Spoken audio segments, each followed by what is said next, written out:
गुरुर्ब्रह्मा गुरुर्विष्णू गुरुर्देवो महेश्वरा गुरुर्साक्षात् परब्रह्म तस्मै श्री गुरुवे नमः.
श्री शिवकृपानंद स्वामी नमो नमः.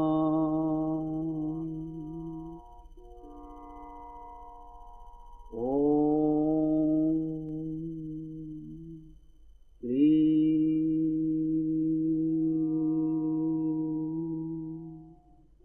शिवकृपानंद स्वामी नमो नमः.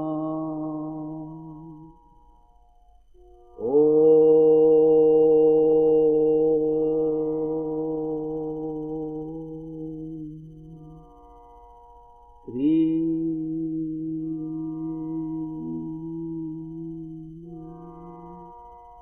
शिवकृपानंद स्वामी नमो नमः.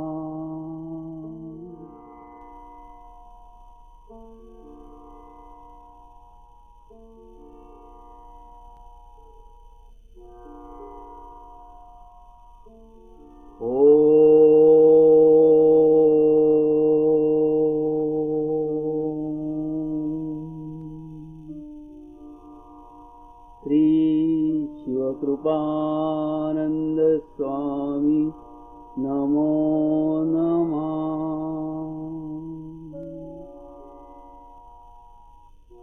ओम श्री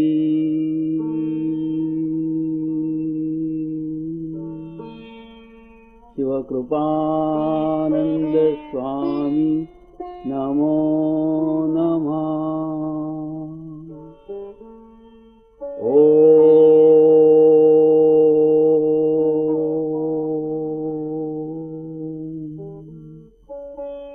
श्री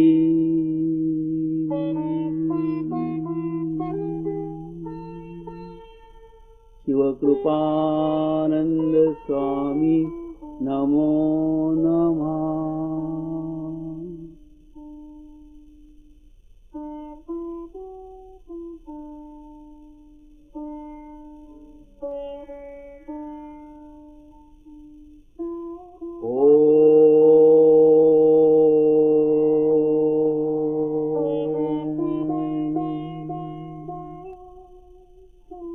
श्री शिवकृपानंद स्वामी नमो नमः.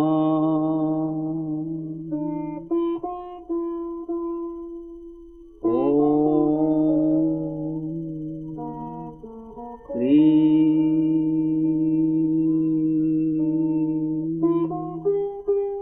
शिवकृपानंद स्वामी नमो नमः.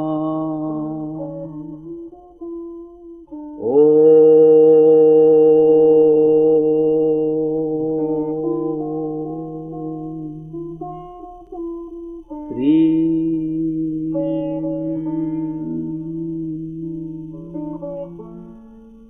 शिवकृपानंद स्वामी नमो नमः।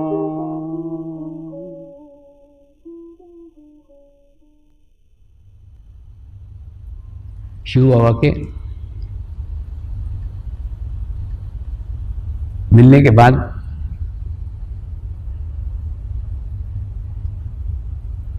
मन में एक शांति अनुभव हो रही थी। परमात्मा की सारी खोज समाप्त हो गई थी।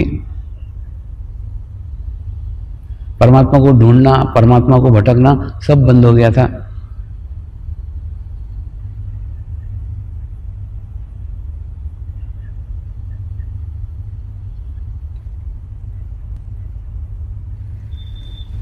उसके कुछ दिनों बाद घर वालों ने सोचा ये बिगड़ रहा है, चलो इसकी सुधारने के लिए शादी कर देते, करके मेरी शादी कर दी तो मैं और बिगड़ गया।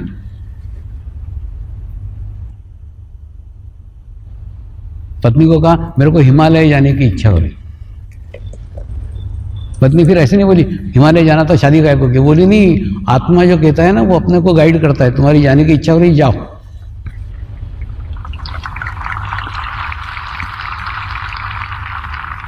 दूसरा वो गायत्री का जाप करती थी तो एकदम राइट साइडेड थी। वो बोलती जिंदगी में मैंने किसी का बुरा नहीं किया, मेरा बुरा कुछ हो नहीं सकता।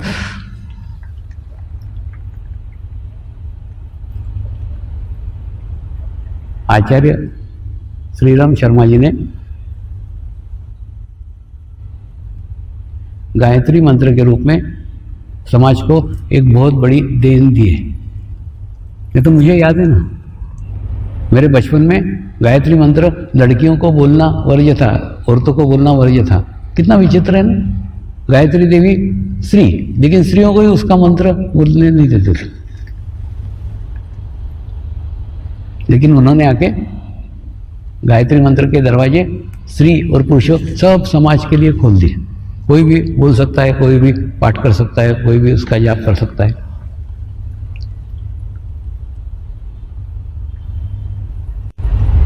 गायत्री मंत्र पे से याद आया, गायत्री का स्थान ना राइट साइड में, सूर्य नाड़ी में। देखो ये हमारी लेफ्ट साइड है, इधर चंद्र नाड़ी है, ये हमारी सूर्य नाड़ी है और ये मध्य नाड़ी है। तो पहले बच्चे का उपनयन संस्कार होता था और उपनयन संस्कार होने के बाद में फिर उसको गायत्री मंत्र देते थे ताकि गायत्री मंत्र यहां से बोला जाए। मैंने बिल्ली मोरा के गायत्री शक्तिपीठ में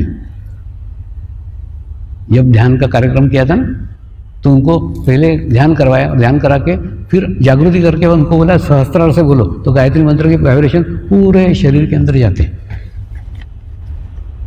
और ऐसे ही गायत्री मंत्र करोगे तो क्या होगा, गायत्री मंत्र का राइट साइड में तुम्हारी राइट साइड पावरफुल हो जाएगी और लेफ्ट साइड डाउन होगी।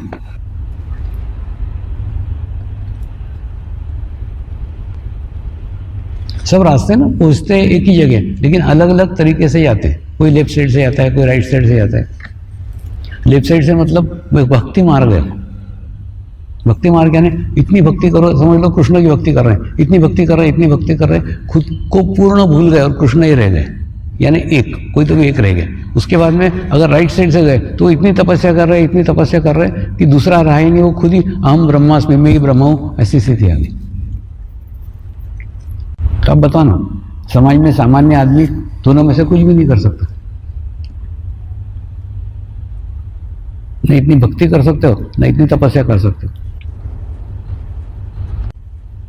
तो आसान क्या है, संसार में रहते हुए आसानी से क्या कर सकते हो, वो है कि आधा घंटा ध्यान कर सकते हो। सबसे आसान मार्ग है, सबसे आसान तरीका है।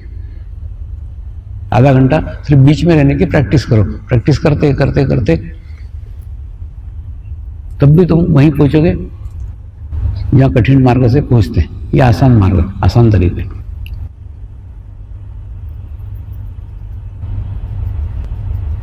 आज मैं समाज के 4 प्रमुख स्तंभों के ऊपर बात करने वाला हूं। समाज के 4 प्रमुख स्तंभ हैं। जिस स्तंभों के ऊपर सारा समाज टिका हुआ है, वो स्तंभ क्या है, उस स्तंभ के बारे में क्या है वो थोड़ा बताता हूं। उसमें का पहला स्तंभ है डॉक्टर, यानी डॉक्टर के कारण ही समाज का स्वास्थ्य अच्छा रहता है। मैंने समाज का अगर स्वास्थ्य अच्छा रखने का है तो डॉक्टर का स्वास्थ्य अच्छा होना अत्यंत आवश्यक है। जबकि डॉक्टर अपने स्वास्थ्य का ध्यान नहीं रखते, उनके स्वास्थ्य की तरफ उनका ध्यान नहीं रहता। वो तुम्हारे स्वास्थ्य का ध्यान रखते लेकिन उनके स्वास्थ्य की तरफ नहीं रखते। वो उनकी तरफ नहीं रखते इसलिए मैं उनके तरफ ध्यान देता। इसलिए डॉक्टर लोगों के शिविर लेता हूँ, डॉक्टर लोगों का वर्ष मनाए।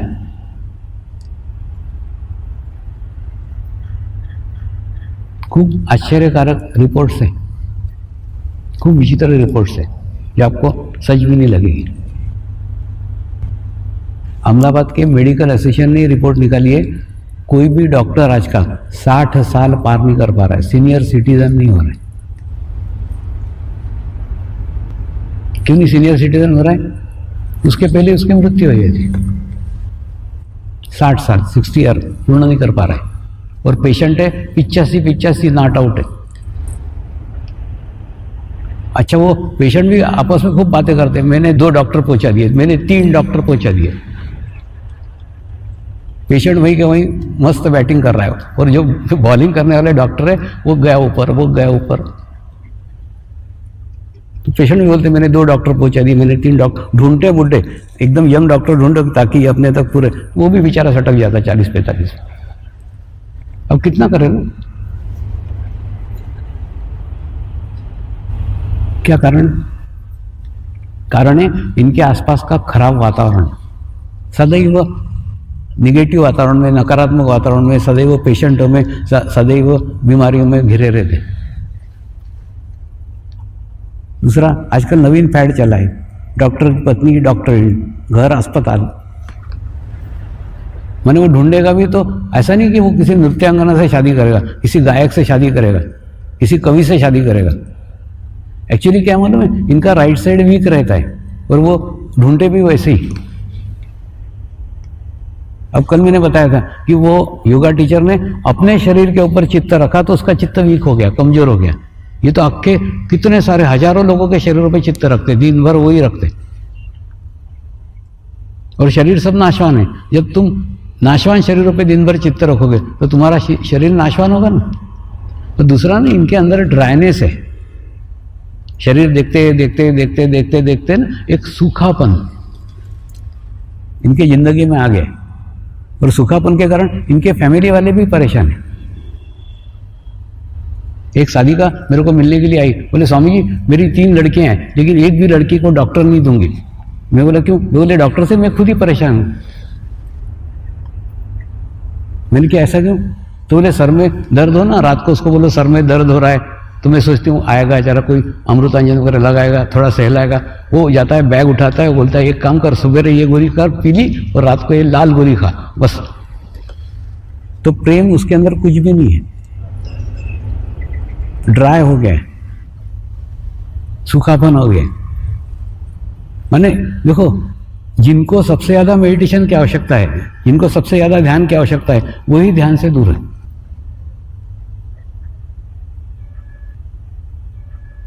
दूसरा, मैं दोनों उदाहरण बता रहा हूं, अच्छे भी बता रहा हूं।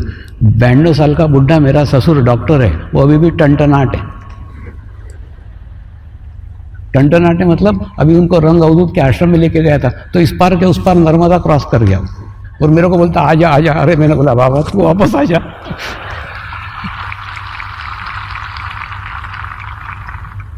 तो नहीं, ये डॉक्टरों ने सच में उन पर रिसर्च करना चाहिए कि वो 92 साल का बुढ़ा अभी टनटनाट है और तुम 60 साल में बुढ़क रहे हो। तो उसके पास क्या है जो तेरे पास नहीं है? वो सत्य साईं बाबा के भक्त हैं, दिन भर अपने भजन वजन करते रहते हैं, उसके बाद में पेंशन में से जो मिलता है वो गरीबों के अंदर कोई दवाइयां बांटते, जाकर के कार्य करते हैं।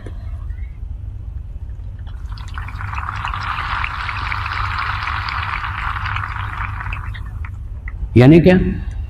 राइट नाड़ी बैलेंस है, दोनों का संतुलन बनाया हुआ है, सूखापन नहीं है जीवन में, ड्राइनेस नहीं है। ये भी डॉक्टर है, वो भी डॉक्टर है, लेकिन एक डॉक्टर इतने उम्र तक भी एक्टिव रह सकता है और एक डॉक्टर 60 साल नहीं देख पा रहा, सीनियर सिटीजन नहीं बन रहा।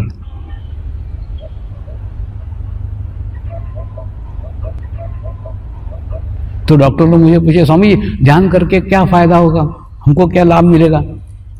इनके तुमको लाभ ये मिलेगा जब तुम पेशेंट को बोलोगे ना कि रोज सवेरे जल्दी उठा कर, तो अंदर से आत्मा बोलेगी तू खुद तो 9 बजे तक सोते रहता है।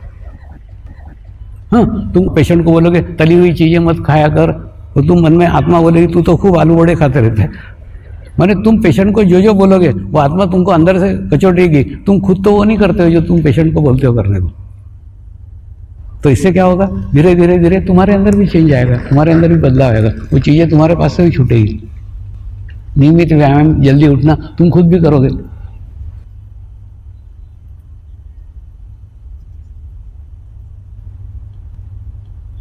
तो डॉक्टरों को ध्यान करने की अत्यंत आवश्यकता है। दूसरा, आज नहीं, मैं पिछले 15 सालों से बोल रहा हूँ, 15 सालों से बोल रहा हूँ कि जो हार्ट स्पेशलिस्ट है ना उसकी डेथ हार्ट से ही होगी, जो कैंसर स्पेशलिस्ट है उसकी डेथ कैंसर से ही होगी। रिसर्च करो, अभी बीच में टाइम्स ऑफ इंडिया में आया था, मुंबई के 7 हार्ट स्पेशलिस्ट हार्ट से ही गए। क्या कारण है? डॉक्टर दुनिया भर के रिसर्च करते दूसरे के, इस पे करो ना कि हार्ट स्पेशलिस्ट हार्ट से क्यों जा रहे हैं, कैंसर स्पेशलिस्ट कैंसर से क्यों जा रहे हैं? इसलिए जा रहे हैं कि दिन भर heart patient heart patient heart patient, दिन भर वही सामूहिकता, वही कलेक्टिविटी। अच्छा, इनके सेमिनार भी हार्ट स्पेशलिस्ट के हार्ट के ही सेमिनार, डिस्कशन भी हार्ट पे, दिन भर हार्ट हार्ट हार्ट। अच्छा, हार्ट कोई हेल्दी हार्ट है क्या? नहीं, सब बीमार हार्ट, सब कमजोर हार्ट। मैं डॉक्टर को बोलता हूँ ना, तुम पेशेंट को मिलने के बाद में तुरंत हाथ वाथ धो लेते हो, तो हाथ धो लेते हो तो हाथ मुक्त हो गए, चित्त का क्या? ये चित्त डाला उसका क्या? चित्त उसमें गया उसका क्या?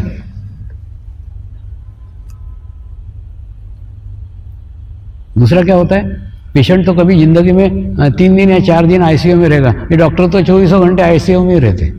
एक पेशेंट गया कि फिर इसका चित्त, दूसरा पेशेंट आएगा, इनका चित्त आईसीयू में। डॉक्टर बोलते ना, समझिए हम कभी भी फ्री नहीं रहते, पेशेंट तो आया और गया आया और गया, हम तो 24 घंटे आईसीयू में रहते। क्यों? कभी एक पेशेंट आके गया, वो तो चला गया, दूसरा आया।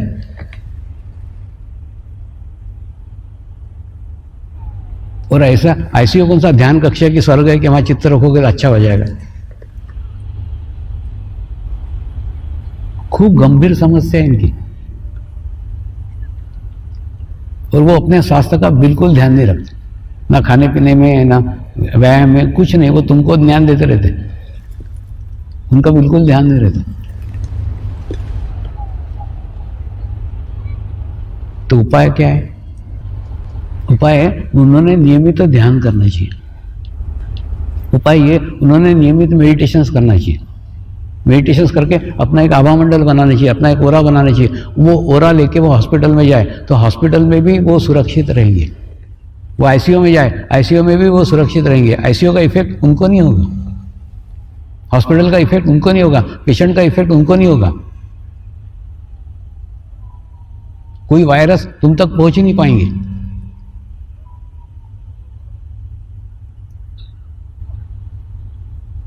लेकिन विचित्र है, जिनको ध्यान की आवश्यकता है वही ध्यान से बाहर भागते।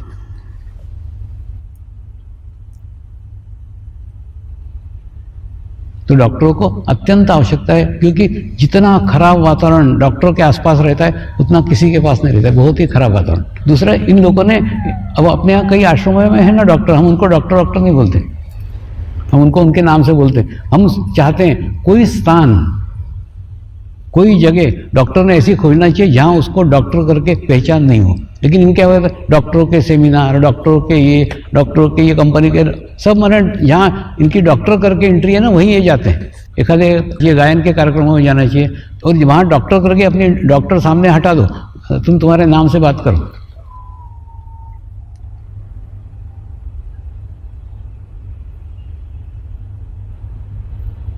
तो यानी जो अपने पास वो एक का एक वातावरण से कुछ अपने को अलग निकालो ना, और करना उनको ही पड़ेगा। हम क्या कर सकते हैं? हम गाइडेंस कर सकते हैं। और शादी करो तो एखादी नृत्यांगना से करो, शादी करो तो एखादी गाने वाली से करो, शादी करो तो एखादे कवि से करो, कवित्री से करो, एक ही लेखक। माने जिसके पास कोई भाव पक्ष है, जिसके पास कुछ क्या बोलते हैं ना, सॉफ्ट है, उसको करो ना। तुम भी ट्राई, वो भी ट्राई, तो फिर ट्राई है सब।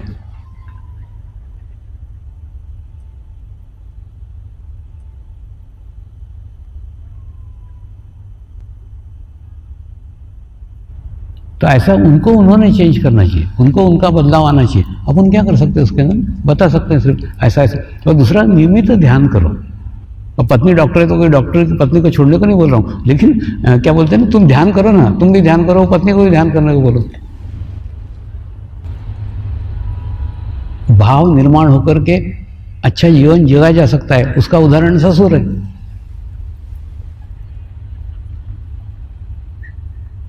वो कैसे टंटनाट है, तुम भी रहो।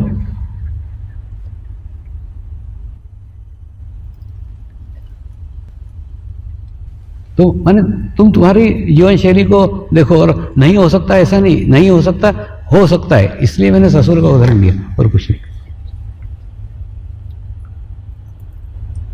जैसे डॉक्टरों का है ना, वैसे ही दूसरा स्तंभ पुलिस है। पुलिस यानी पूरा रक्षक वर्ष। ये रक्षक वर्ष स्पेशली उन्हीं के लिए बनाए। डॉक्टर वर्ष हो गया हमारा, हमने जितने डॉक्टरों पे मैसेज देना था, ध्यान में सिखाना था, उतना सिखाया। अब रक्षक वर्ष के लिए कर रहे हैं। रक्षक वर्ष में भी यही प्रॉब्लम है। पुलिसों का खान पान एकदम खराब है, उसके कारण इनके पेट की प्रॉब्लम रहती है, और पेट की प्रॉब्लम रहती है तो फिर सारी प्रॉब्लम निर्माण हो जाती है। खान पान ठीक नहीं है, नींद ठीक नहीं है, ड्यूटियों का कोई भरोसा नहीं है। दूसरा, इनके पास भी ड्राइनेस है। जैसे हम लोग जाते कि नहीं, होली दिवाली पे मिलेंगे एक दूसरे को, त्यौहार मनाएंगे, रिश्तेदारों को मिलेंगे, ये बेचारे वहाँ ड्यूटी करते रहेंगे, ना कोई होली ना कोई दिवाली, कुछ नहीं। माने मनुष्य को जो रिलैक्सेशन का, एक चेंज का, एक स्थिति जो प्राप्त होता है कि नहीं सामान्य मनुष्य का, तो सामान्य मनुष्य से इनका जीवन कुछ अलग हटके है। ये रहते मनुष्य में, लेकिन रहते मनुष्य नहीं है। एक मशीन सरी के वो अपने अलग ही रहते हैं। मैंने तुम देखो ना, होली के दिन सारी दुनिया होली मना रही है, पुलिस वाले मनाते क्या? नहीं, वो खड़े रहते हैं झंडा लेके अपने।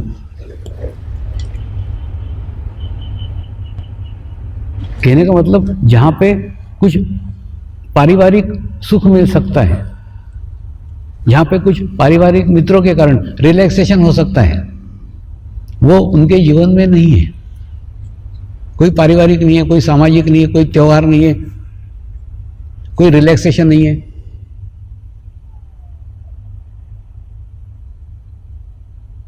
तो इसके कारण ना अंदर ही अंदर एक तनाव निर्माण होते जाता है, और खूब टेंशन है, खूब तनाव है, विभिन्न प्रकार के तनाव। मेरे को ही आए अनुभव, आपको बताता हूं। एक तो मिलिट्री का ऑफिसर मिला था जो कश्मीर में कार्यरत था। वो बोले, स्वामी जी पहली गोली तो हमको ही खानी पड़ती। क्यों? क्योंकि जो सामान्य जा रहे हैं वो लोग, आतंकवादी भी सामान्य मनुष्य से ही का रहता है। जब वो हम पे गोली चला गया तो हमको मालूम पड़ता है वो आतंकवादी, उसके से हमको थोड़ी पता चलता है। तो पहला अटैक वही करता है, बाद में हम उस पर करते हैं, क्योंकि हम ड्रेस के कारण पहचान लिए जाते हैं कि हम मिलिट्री वाले। हम वो आतंकवादी करके कोई ड्रेस थोड़ी है कि उसको हम पहचान सके। तो ड्रेस के कारण हम आसान निशाना बन जाते हैं, जबकि उसको हम पहचानते नहीं आता। ये हमारा माइनस पॉइंट है। ऐसा कैसा, एक दिन मैं इनकम टैक्स के केस को देखने के लिए इलाहाबाद गया था नौकरी के समय। तो एक बस से सफ़र कर रहा था, तो बस में 2 पुलिस वाले चेन से बांध के रखी थी बंदूकें, और उसके आदमी एकदम पूरे रात भर ऐसे आंखें फाड़ फाड़ के ऐसे पूरे जग रहे थे। मैं भी बीच बीच में झपकी लेकर देख रहा था उनको। मैं बोला, क्या पुलिस वाले गजब की ड्यूटी करते, एकदम अलर्ट रहे पूरे रात भर, एक भी झपकी नहीं ली। सुबह जब उतरे ना, चाय वाय पिलाई, उनसे थोड़ी दोस्ती की मैंने। फिर उनको मैंने बोला, उसको तारीफ किया, क्या गजब के पुलिस वाले हो तुमने, क्या जबरदस्ती ड्यूटी दी, एकदम रात भर जगते रहे। मैंने देखा 2-4 बार मेरी नींद खुली थी। बोले, बाबा आपके लिए थोड़ी जग रहे थे, हम हमारे लिए जग रहे थे। मैं बोला, क्यों? बोले, यहाँ पे एक डाकू है, वो आता है पुलिस वालों को गोली मारता है और बंदूकें छीन के जाता है। तो वो बस नहीं लूटता, तो हम इसलिए जग रहे थे कि मैंने, वो तुमको नहीं लूटेगा, वो हमको मारेगा, तो इसलिए उसकी डर के मारे हम रात भर जग रहे थे। बताओ, मैंने ऐसे टेंशन में, ऐसे तनाव में उनको रहना पड़ता है, और ड्यूटी तो करनी की, रात भर जगना ही पड़ा। तो ऐसे विभिन्न प्रकार के तनाव, विभिन्न प्रकार के टेंशन उन पे आते रहते। दूसरा, आप लोग मंदिरों में जाते हो, आप लोग उत्सव मनाते हो, आप क्या बोलते हैं ना, चतुर्थी है तो गणेश मंदिर में गए, ये नहीं जा सकते, चतुर्थी है तो गणेश मंदिर में, क्यों? उस समय इनकी ड्यूटी रहेगी। यानी है मनुष्य, लेकिन मनुष्य शरीर के जो रिलैक्सेशन की जगह है ये इनके लाइफ में नहीं है, एकदम सूखापन है, एकदम ड्राई है।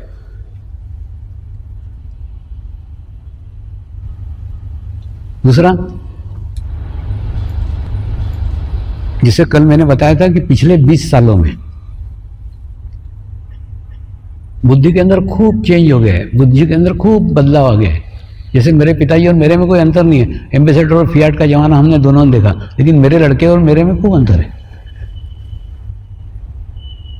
तो पिछले 20 सालों में बुद्धि का खूब विकास हो गया है, और इनकी परेड अभी भी वो left right left right left right, वो 200 साल पुरानी वही चल रही है।